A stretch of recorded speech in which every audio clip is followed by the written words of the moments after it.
हिंदी दिवस आज हम सभी यहाँ हिंदी दिवस के अवसर पर एकत्रित हुए। आज हिंदी भाषा को महत्व करने, समझने और उसके भविष्य की चुनौतियों को समझने का दिन है।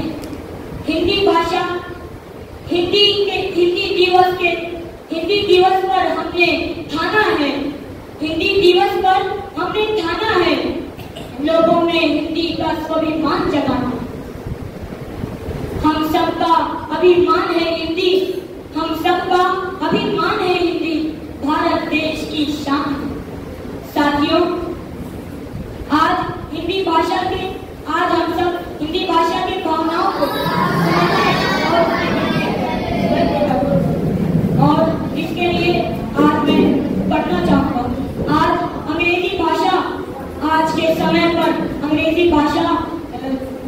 आज के समय पर लोग अंग्रेजी भाषा को व्यक्त कर अपनी जीवन का उद्धार कर रहे हैं।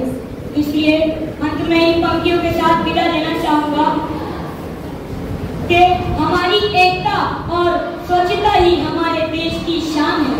हमारी एकता और स्वच्छता ही हमारे देश की पहचान है। हिंदी है हम, हिंदुस्तानी है हम, और हिंदी हमारी जुबान है।